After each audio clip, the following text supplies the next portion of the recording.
bringing you the exclusives. You're watching Film24. Who was the best of all time? No question in my mind. Not only does Rocky win, but he wins knockouts. It's an aging fighter wanting that one last fight. Believe it. Oh, a murderous right hook. You cannot think in the boxing ring. That computer fight got people curious. I went home with a lot of ice packs. You gotta forget this punch in the face. He's beyond funny. Yeah, but I ain't interested in getting like mangled and embarrassed. Anybody who says they're tired on this set needs to be fired. Nothing is impossible. But it ain't about how hard you hit. It's about how hard you can get hit. Is he really gonna flip out? Let's start building some hurting bombs. This is like the last time I'll ever be wearing these clothes.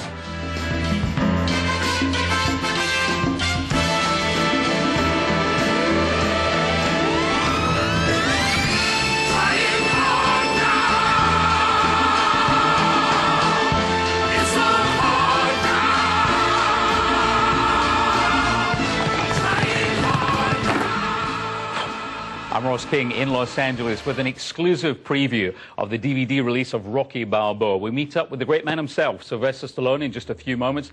But first up, though, the two guys who put him in such incredible shape. Danny Musico, the man who knows exactly what it's like to be a boxing champ, and Gunnar Peterson, just one of the personal fitness trainers to the stars out here in Los Angeles. But first off, let's see how the pros do it. Yeah, so it should be right, left, hook, right? Yep.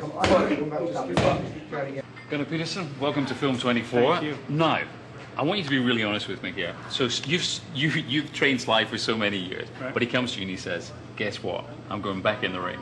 What was your honest, immediate reaction? I thought it was cool. I thought, you know, as a moviegoer, 1, 2, 3, and 4, Rocky, loved them all. 5 left me hanging a little bit, although I did watch it again and I understood the father-son message, and that was great, but it's not how I wanted to remember Rocky going out. So I understood, or at least I thought I understood, the unfinished business of it, and I think you want to see Rocky as a fighter. You don't want to see him training, you know, Tommy Morrison. You want to see him being the guy. And I unloaded everything I had. Hook, hook, hook, left, left, left. But Creed, he kept busting me back pretty good, and the agony began to pile up. Then I heard the best sound that I ever heard in my life. The bell. That's right, the bell. And I ain't never been so tired, and I'm sitting in my corner, and I'm trying to figure out how to survive the last round when Mickey leads into my ear and says, come on, get out there and fight this guy hard, you bum. You gotta be first. You gotta be first. I said, yo, Mick, if I could, I would. I would. The end. Now, when it comes to the actual stuff that we see in the movie, interestingly enough, we see what you're picking out are like the highlights. So we're seeing almost like the glamorous working out. Right, you're seeing the stuff that visually is impacting and is interesting to an audience member. He may do 900 forms of a push-up, but the one that's going to make the audience go, oh, that's cool, that's different, I haven't seen that, is the plyometric push-up off a med ball. That's more interesting than just cranking out rep. I just love the way you do this. All right, so anytime you're on an unstable surface, whether your legs are on an unstable surface or your upper body's on an unstable surface, your muscle fibers are recruited differently. So it's going to be more complete development of the chest, shoulder, and tricep area. So you can do them this way. You can also take it farther out so it puts a different strain on it. You can bring it in closer, you get more tricep out of it. Or you can do the plyometric where he goes up and over, up and over, up and over like that. It's a little more, anytime you're working the eccentric or the decelerating portion, you're going to get a lot more damage to the muscle fibers, which ironically, you know, bodybuilding should be called body destroying because you're tearing it down and it builds up when you're sleeping, when you fed it properly, when you're hydrating properly. This is take 2 for 168. Okay. Rolling! This is one of the hardest bits, just getting in the ring. That's the... See? There we are. As demonstrated. There we are. As demonstrated. See? Can't even get in the ring. Now, the one thing, Danny, you were talking about there is that it's amazing when you think about it. If you just sit at home and hold your arms up for 3 minutes. Right. It's tiring. It's people don't realize how in shape fighters are and what a training regimen they have of being able to hold your hands up for 3 minutes without anything coming at you is one thing. Being able to hold your hands up for 3 minutes throwing punches is another thing. Being able to hold your hands up throwing punches and being hit back is a whole other thing. Wait till you see this movie. I mean, I sat for 7 days just, or however long it was, just watching this incredible, like, these athletes, you know, incredible physical shape, taking real hits to the face. And when he came up, I think it was the second or third day, I said, your face looks a bit swollen. He goes, yeah, I got punched. Like, you're really getting punched? I mean, maybe you should take it easy. Nope. It's in their box, and it was, again, inspirational, you know? Anybody who says they're tired on this set needs to be fired, because that man is a machine. Now, because the thing is, I mean, you know exactly what it's like to be the champ. But Sly as well, I mean, great shape. Were he to be put in a real ring, how long would he last? Being honest. In the fight game of giving his age and everything like that now, it wouldn't be a good thing for Sly. And then going back when he was in he's in great condition. I mean, he really is. I mean, probably giving an inexperienced fighter, Sly can hold his own. I mean, he's in great shape. He's a terrific fighter. He's learned the boxing game. He knows how to train hard. He trains very hard. And he trained no less than any other fighter. Really? To do the movie. Yeah. And it's one thing to train for the movie, learn how to box, and then have to choreograph it the way to make the movie. So there's a lot of, you know, input that goes into it. I remember hitting Sly with a nice right hook. You can't pull all the punches. So, you know, I mean, I took a few myself. I mean, he's really hard puncher to the body. I felt that a lot. And I went home with a lot of ice packs. See?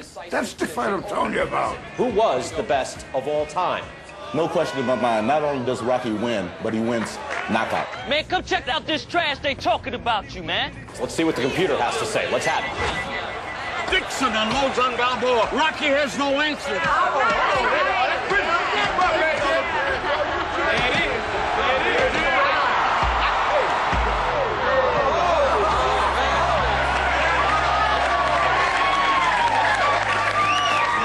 He's bit off more than he can chew this time, believe it. Oh, a murderous right hook as he tumbles to the table. And interesting as well, I saw you over at the back that you were saying for the movie as well, a lot of body punches. Because that looks better for the movie. It's for the effect of the movie of coming wide, and you really don't want to do that, but it's for the effect of throwing those big punches and the sound effect and everything else to make them look like tremendous thundering shots, which is great. But then there was also those crisp type of punches that if you realize more in this movie, you know, he was trying to use a little bit more of that because he couldn't move around as much as in the earlier days. Yeah. So we tried to give a little bit more of that type of punching, which we're going to demonstrate right now. You step right here on this side. Okay. Another thing that I never ever knew that, so with like jabs and all the other punches, you give them names of your family. Well, or you can do. We might name them after, the only problem I would have with that is we're dealing with George Foreman where all his kids' names are George.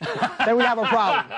But George. But what we would do is we would name a certain punch, maybe one of your kids' names, and we would call for that punch, meaning if your son's name was John, we want the jab, we would call for John. And then we would alternate by calling maybe your son's daughter is Dawn, it'd be John, Dawn. Exactly. This way your opponent doesn't get comfortable with the common 1, 2, 3, because then he knows what's coming. Because all the during an actual fight, I mean, you're listening to your corner, you're listening to your trainer. Right. You're the same way that you would train to prepare for a fight over the years when you get comfortable with the trainer, you train to focus in on his voice. You have to block out the crowd, and you're listening to your trainer's voice. The trainer's job isn't always just to watch what you're doing. It's more important for him to watch what the other fighter is doing, find the weak spot, and have you pick on it. So that's what your trainer is there for you to do. Not only look at you, but to look at what your opponent's doing. Why not try to work something out? Like a special event. Like a first-class exhibition fight. Why me? He respects the hell out of you.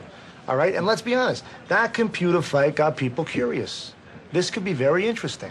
Yeah, but I ain't interested in getting, like, mangled and embarrassed. No, that's not going to happen. Never happen. No.